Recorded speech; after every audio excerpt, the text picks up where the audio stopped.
Hello everyone, welcome to our channel. இந்த வீடியோவில் நம்ம என்ன பார்க்க போறோம் அப்படின்னா, Tamil Nadu agriculture university, Jayalalithaa fisheries university, Annamalai university admission சம்பந்தப்பட்ட ஒரு முக்கியமான அப்டேட் தான் பார்க்க போறோம். இதை பார்க்கறதுக்கு மேலே நீங்க இன்னும் நம்ம சேனலை சப்ஸ்கிரைப் பண்ணலைன்னா சப்ஸ்கிரைப் பண்ணிட்டு இந்த வீடியோக்கு ஒரு லைக் பண்ணிட்டு பாருங்க. ஸோ இந்த 3 யூனிவர்சிட்டியினுடைய இந்த காமன் கவுன்சிலிங்ல இன்னும் நமக்கு வந்து இந்த ஜென்ரல் ஸ்ட்ரீம் சம்மந்தப்பட்ட எந்த அப்டேட்டுமே வராமல் இருக்கு. ஸ்டூடெண்ட்ஸ் எல்லாம் ஒரு விதமான கன்ஃபியூஷன்லேயே இருக்காங்க. நிறைய பேர் கமெண்ட்லேயும் கேட்குறாங்க, நம்மளுடைய வாட்ஸ்அப் அட்மிஷன் குரூப்லேயும் கேட்டுட்டு இருக்காங்க.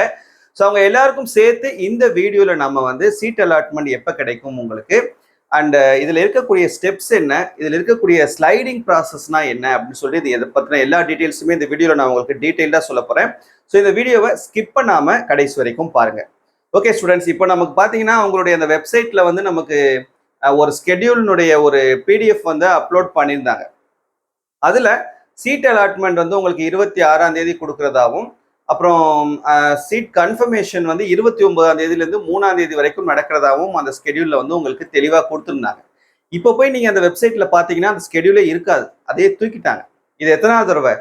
4வது தடவை இந்த ஸ்கெடியூலை வந்து உங்களுக்கு சேஞ்ச் பண்ணியிருக்காங்க. அதில் ஒரு ஃப்ளாஷ் நியூஸ் மாதிரி ஒன்று ஓடிட்டு இருக்கும்.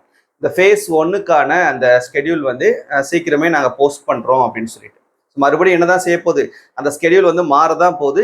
இதுவரைக்கும் ஜென்ரல் ஸ்ட்ரீமில் அப்ளை பண்ணியிருக்கக்கூடிய ஸ்டூடெண்ட்ஸ்க்கான அந்த சீட் அலாட்மெண்ட் நடக்கலை, இனிமே தான் நடக்க போகுது. சரியா? ஓகே, இப்போ பார்த்தீங்கன்னா இந்த ஸ்பெஷல் ரிசர்வேஷன் கோட்டாவில் அப்ளை பண்ணியிருக்கக்கூடிய ஸ்டூடெண்ட்ஸ்க்கான அந்த சீட் அலாட்மெண்ட் தான் நடந்துட்டு இருக்குது. சரியா? இந்த அதுக்கு முன்னால் இந்த ஸ்போர்ட்ஸ் பர்சனுக்கு கம்ப்ளீட்டாக இருக்குது, எக்ஸ் சர்வீஸ்மேனுடைய வார்டுக்கு வந்து கம்ப்ளீட்டாக இருக்குது. இப்போ அதுக்கப்புறம் பார்த்தீங்கன்னா இந்த டிஎன்ஏயூல ஒகேஷனல் 7.5% கோட்டாவுக்கு இன்னைக்கு நடக்குது, 29ஆம் தேதி நடக்குது. அப்புறம் டிஎன்ஜேஎஃப்யூ 5% அந்த ஃபிஷர்மேன் வார்டு அவங்களுக்கான கவுன்சிலிங்கும் இன்னைக்கு நடக்குது. இது எல்லாமே ஆஃப்லைன் கவுன்சிலிங். சரியா? ஸோ இவங்க அந்த ஒரு லிஸ்டே வந்து பப்ளிஷ் பண்ணியிருந்தாங்க, யாரெல்லாம் வந்து இந்த கவுன்சிலிங்க்கு வரணும் அப்படின்னு சொல்லிட்டு. இந்த மொத்த சீட்டே ரொம்ப கம்மி தான். இந்த ரிசர்வேஷனில் பார்க்கும்போது நம்பர் ஆஃப் சீட்ஸ் வந்து ரொம்ப ரொம்ப கம்மி தான். ஸோ யாருக்கெல்லாம் வந்து இதில் சீட் அலாட்மெண்ட் ஆயிருக்கோ, யாரெல்லாம் நேரில் வர சொல்லியிருந்தாங்களோ அவங்கெல்லாம் அந்த யூனிவர்சிட்டிக்கே போகணும். கோயம்புத்தூர் யூனிவர்சிட்டிக்கே போய் அங்கே போய் அவங்களுக்கு சீட் அலாட்மெண்ட்லாம் நடக்கும். ஸோ அந்த சீட்டை வந்து அவங்க அதுக்கான பேமெண்ட்டை பண்ணி அந்த சீட்டை வந்து கன்ஃபர்மேஷன் பண்ணியிருப்பாங்க. நமக்கு என்ன சார், டிஎன்ஏயு ஜென்ரல் அப்ளை பண்ண ஸ்டூடெண்ட்ஸ், அப்புறம் அந்த 7.5 ஜென்ரல் 7.5, அப்புறம் அதே போல் டிஎன்ஜேஎஃப்யூல ஜென்ரல் அண்ட் ஜென்ரல் 7.5, அப்புறம் ஏயூல ஜென்ரல் 7.5. இந்த ஸ்டூடெண்ட்ஸ்க்கெல்லாம் எப்போ நமக்கு சீட் அலாட்? ஏன்னா கவுன்சிலிங் முடிஞ்சிருச்சு, ஆன்லைன் கவுன்சிலிங் என்ன பண்ணிட்டீங்க, கம்ப்ளீட் பண்ணி முடிச்சிட்டீங்க. அந்த ப்ரிஃபரன்சஸ் எல்லாம் சேஞ்ச் பண்ணியிருப்பீங்க. அப்புறம் வந்து 3000 rupees 5500 rupees நீங்கள் ஆன்லைன் மூலமாக பே பண்ணி கவுன்சிலிங் ஃபீஸ் வந்து நீங்கள் அந்த ஸ்டெப் வந்து கம்ப்ளீட் பண்ணிட்டீங்க. இவங்களுக்கான இந்த சீட் அலாட்மெண்ட் எப்போ நடக்கும் அப்படின்னு கேட்டீங்கன்னா, இப்போ 29ஆம் தேதி இவங்களை வர சொல்லியிருக்காங்களா? ஸோ கண்டிப்பாக உங்களுக்கு 1ஆம் தேதி நடக்கிறதுக்கான வாய்ப்புகள் அதிகம். ஏன்னா இந்த ஸ்பெஷல் ரிசர்வேஷன்ஸ் எல்லாத்தையும் நம்ம கம்ப்ளீட் பண்ணிட்டோம்னா அதுக்கு, ஏன்னா எப்போவுமே டிஎன்இஏல எடுத்துக்கிட்டிங்கனாலும் ஃபர்ஸ்ட் வந்து ஸ்பெஷல் ரிசர்வேஷனுக்கு தான் கம்ப்ளீட் பண்ணுவாங்க சீட்ஸை. அதுக்கப்புறம் தான் ஜென்ரல் கோட்டாவில் வரக்கூடிய ஸ்டூடெண்ட்ஸ்க்கு சீட் அலாட்மெண்ட்லாம் நடக்கும். இவங்க தான் தேவையில்லாமல் போட்டு கன்ஃபியூஸ் பண்ணிட்டு இப்போ மறுபடியும் என்ன பண்ணுறாங்க, மறுபடியும் ஃபர்ஸ்ட்லேருந்து அந்த கவுன்சிலிங் வந்து நமக்கு கொடுக்குறாங்க. ஸோ 1ஆம் தேதி நெக்ஸ்ட் வீக் நமக்கு மண்டே வந்து இதுக்கான சீட் அலாட்மெண்ட்கான ப்ராசஸ் வந்து ஸ்டார்ட் ஆகிறதுக்கு வாய்ப்பு இருக்குது. சரியா? ஓகே, இப்போ உங்களுக்கு என்ன பண்ணுவாங்க அப்படின்னா, இப்போ சப்போஸ் டிஎன்ஏயுக்கு மட்டும் அப்ளை பண்ணியிருக்கீங்க அப்படின்னா நீங்கள் அந்த ப்ரிஃபரன்சஸ் கொடுத்துருப்பீங்க இல்லையா, அந்த ப்ரிஃபரன்சஸை பேஸ் பண்ணி உங்களுடைய கட் ஆஃப்க்கு எந்த காலேஜில் என்ன கோர்ஸ் உங்களுக்கு இந்த ஆர்டரில் செட் ஆகுதோ அந்த சீட்டை வந்து உங்களுக்கு அலாட் பண்ணுவாங்க. சரியா? அப்போ அந்த அலாட் பண்ணும்போது உங்களுக்கு அந்த சீட் கன்ஃபர்மேஷன், கோர்ஸ் கன்ஃபர்மேஷனுக்குன்னு ஒரு டேட் கொடுப்பாங்க. அந்த டேட்டில் நீங்கள் நேரடியாக கோயம்புத்தூருக்கு போகிற மாதிரி இருக்கும். நேரடியாக கோயம்புத்தூருக்கு நீங்கள் ஒரிஜினல் சர்டிஃபிகேட்ஸ் எல்லாத்தையும், உங்களுக்கு இன்னும் 12th மட்டும் ஒரிஜினல் சர்டிஃபிகேட் வந்திருக்காது. ஸோ மற்ற எல்லா ஒரிஜினல் சர்டிஃபிகேட்ஸையும் எடுத்துக்கிட்டு நீங்கள் டைரெக்டாக கோயம்புத்தூர் யூனிவர்சிட்டிக்கே போகிற மாதிரி இருக்கும்.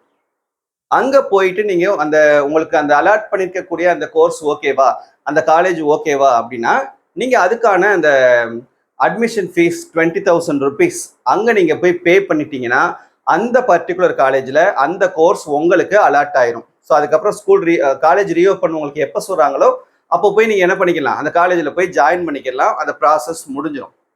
சப்போஸ் இப்போ உங்களுக்கு வந்து அலாட் பண்ணியிருக்கக்கூடிய அந்த காலேஜ் வந்து எனக்கு ஓகே தான் சார், ஆனாலும் எனக்கு வந்து அதுக்கு மேலே இருக்கக்கூடிய காலேஜில் ஏதாவது கிடைக்கிறதுக்கு வாய்ப்பு இருக்குதா? இப்போ ஃபார் எக்ஸாம்பிளுக்கு இதான் நீங்கள் கொடுத்துருக்கக்கூடிய அந்த காலேஜ் ஆர்டர்னு வச்சுக்கோங்களேன். காலேஜ் ஏல கோர்ஸ் 1, காலேஜ் பியில் கோர்ஸ் 1, இந்த மாதிரி நீங்கள் என்ன பண்ணியிருக்கீங்க, வரிசையாக நீங்கள் வந்து உங்களுடைய காலேஜ் ப்ரிஃபரன்ஸ் வந்து கொடுத்துருக்கீங்க. நீங்கள் கொடுத்துருக்கக்கூடிய இந்த ப்ரிஃபரன்ஸை பேஸ் பண்ணி உங்களுடைய கட் ஆஃப்க்கு இந்த 7th காலேஜ் அலாட் ஆகுதுன்னு வச்சுக்கோங்க. 7வது ப்ரிஃபரன்ஸ் உங்களுக்கு என்ன ஆகுதுன்னா அலாட் ஆகுது.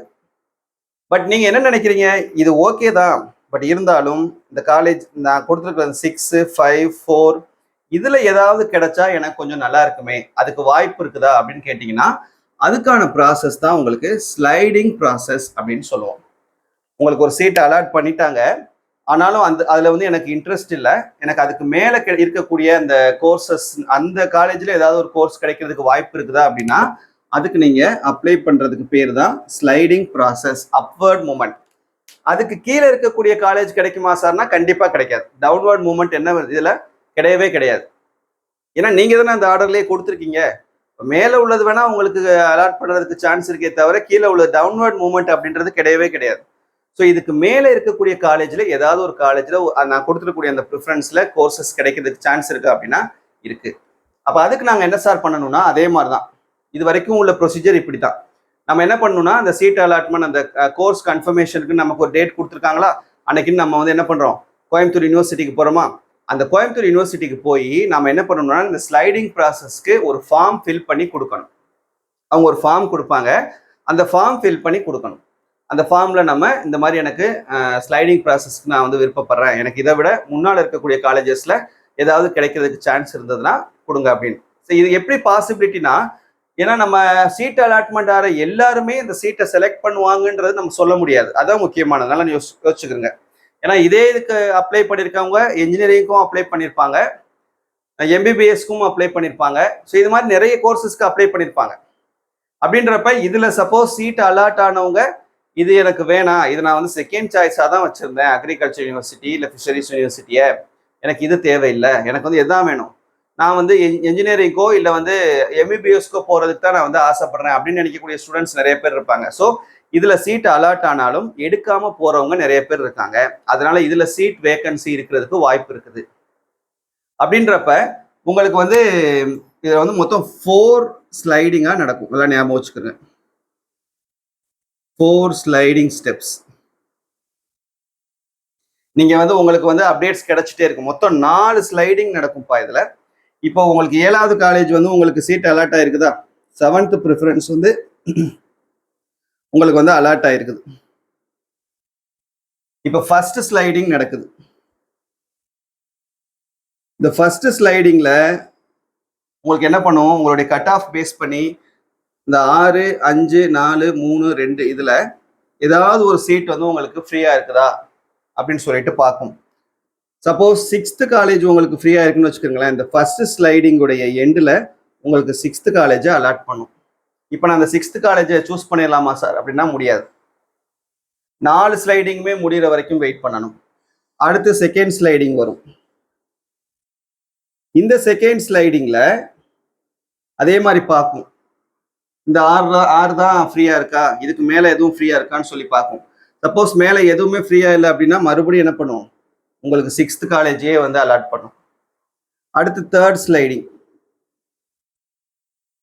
ஸ்லைடிங்ல பார்க்கும், மறுபடியும் பார்க்கும் இதுக்கு மேல உள்ள காலேஜ்ல எதுலையாவது ஃப்ரீயா இருக்கா, இல்லை, அப்ப மறுபடியும் உங்களுக்கு என்ன ஆகும், 6th காலேஜே அலாட் ஆகும். அப்புறம் 4th ஸ்லைடிங் பார்க்கும், மறுபடியும் மேல ஏதாவது 5th காலேஜ்ல உங்களுக்கு ஒரு சீட் ஃப்ரீயா இருக்கு உங்களுடைய கட் ஆஃப்க்கு அப்படின்னா 5th காலேஜ் அலாட் பண்ணும். இந்த 4th ஸ்லைடிங்குடைய எண்டில் உங்களுக்கு எந்த காலேஜ் அலாட் ஆகுதோ இதை நீங்க என்ன பண்ணிக்கலாம்னா இந்த சீட்டை போய் நீங்க கன்ஃபர்மேஷன் பண்ணிக்கலாம்.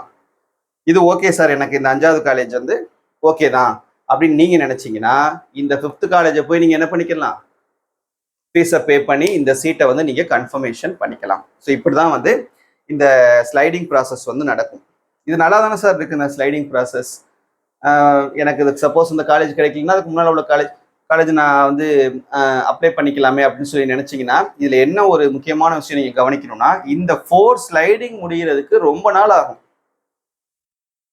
நீங்க பொறுமையா வெயிட் பண்ணணும் இந்த 4 ஸ்லைடிங். ஏன்னா அது வந்து ஒரு ஃபுல் ப்ராசஸ் இல்லையா. நிறைய ஸ்டூடெண்ட்ஸ் அவங்க கவுன்சிலிங்க்கு கால் பண்றாங்க. எத்தனை ஸ்டூடெண்ட்ஸ் போய் அட்டன் பண்றாங்க, எத்தனை ஸ்டூடெண்ட்ஸ் வந்து சீட்டை வந்து கன்ஃபார்ம் பண்றாங்க, எத்தனை ஸ்டூடெண்ட்ஸ் பண்ணாம இருக்காங்க, உங்களுடைய கட் ஆஃப்க்கு அந்த காலேஜ் வந்து ஓகே ஆகுமா அப்படின்னு சொல்லிட்டு எல்லாத்தையுமே அனலைசிஸ் பண்ணணும். பண்ணிட்டு உங்களுக்கு ஃபைனலாக தான் வந்து அதுக்கு மேலே ஏதாவது காலேஜஸ் வந்து உங்களுக்கு அலாட் ஆகிறதுக்கு வாய்ப்புகள் வந்து இருக்குது. சரியா? ஸோ அதனால வந்து இந்த ஸ்லைடிங் ப்ராசஸ் முடிகிற வரைக்கும் நீங்க வந்து வெயிட் பண்ணணும். இந்த ஒவ்வொரு ஸ்லைடிங் உடைய எண்ட்லையும் அதனுடைய ரிசல்ட் வந்து உங்களுக்கு மெயில் மூலமா அப்டேட் பண்ணிக்கிட்டே இருப்பாங்க. புரியுதா? ஸோ இந்த ஸ்டெப்ஸை பொறுத்து, இந்த இதை பொறுத்து நீங்க என்ன பண்ணலாம்னா, உங்களுக்கு எந்த காலேஜ் வந்து எந்த கோர்ஸ் வந்து பெஸ்டா இருக்குதோ அதை வந்து நீங்க சூஸ் பண்ணிக்கலாம். புரிஞ்சுதா?